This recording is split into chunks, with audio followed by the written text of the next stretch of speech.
Vamos a ver las vocales umlaut con un poquito más de profundidad.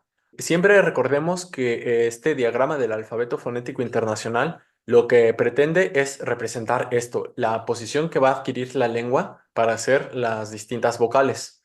Recordemos que en este diagrama las vocales que se encuentran en el mismo punto, por ejemplo, estas dos de aquí, o estas dos de acá, o estas dos de acá, la diferencia que tienen es que la segunda vocal se está haciendo con los labios redondeados. Es lo que hace la diferencia.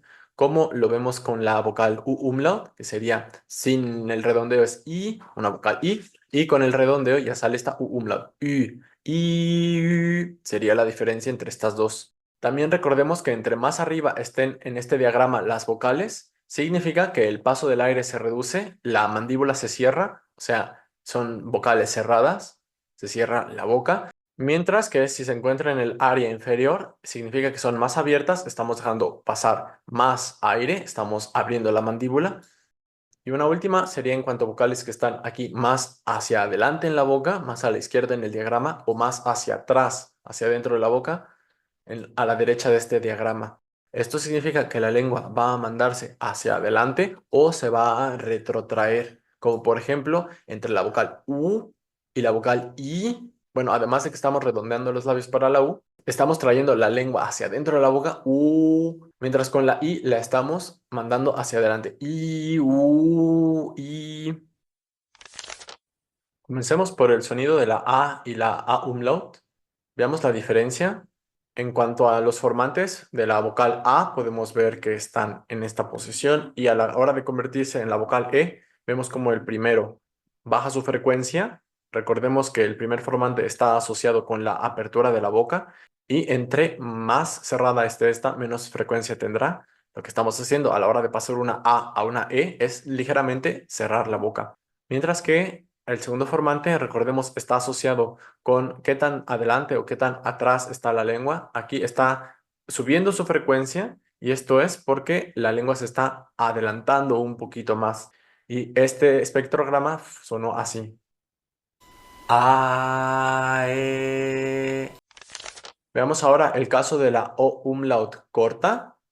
Entonces aquí estamos pasando primero de una O corta, O, a una O umlaut corta, E, y podemos ver la diferencia en cuanto al primer formante se mantuvo siempre en la misma frecuencia, porque recordemos que esto es lo que le pasa a la vocal de la O a la E. La única diferencia es que la O tiene la lengua más atrás, mientras la E la tiene más adelante, así que el primer formante no cambia. Estamos exactamente en la misma apertura de la boca. Lo único que va a cambiar entonces es que la lengua va a ir más adelante en la segunda vocal. Y aquí vemos cómo precisamente el formante número 2 sube su frecuencia, lo que significa que la lengua se está adelantando. Vamos a escucharlo. Uy. Veamos ahora el caso de la O umlaut larga, Ü.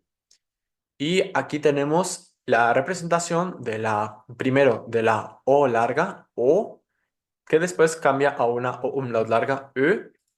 Y recordemos que ambas vocales tienen exactamente la misma apertura de la boca, son vocales semicerradas y vemos como siempre mantienen la misma frecuencia en cuanto al primer formante. Recordamos también que entre menor sea la frecuencia del primer formante, más cerrada está la boca. Comparémoslo, por ejemplo, con la vocal O corta y O umlaut corta, aquí atrás, en donde tenemos la frecuencia del primer formante ligeramente superior, y esto es porque la boca está ligeramente más abierta también. Entonces, el primer formante no cambió, pero en cuanto al segundo formante, aquí sí vemos un cambio, y esto es que la vocal O, al ser una vocal anterior, tiene la lengua más atrás, mientras que la vocal Ü, al ser una vocal posterior, tiene la lengua más adelante, que es el cambio que podemos apreciar aquí, y escuchémoslo. O. Vamos con el caso de las U umlaut. Empecemos por el de la U umlaut corta, en la cual pasamos de una U a una U. Nuevamente no hicimos ningún cambio en cuanto al primer formante. Ambas son vocales semicerradas.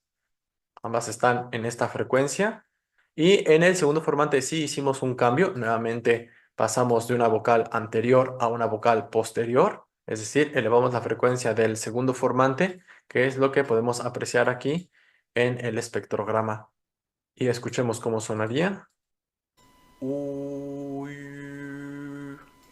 Y vamos con nuestra última vocal umlaut, la U umlaut larga, que esta la podemos comparar con la U larga normal, digamos. Ambas tienen el primer formante en la misma posición porque ambas son vocales cerradas, pero el segundo formante también va a cambiar, como en todos nuestros casos anteriores, donde se va a volver más alta su frecuencia, dado que lo que estamos haciendo es avanzar un poco la lengua. Y esto se escucharía... Uy.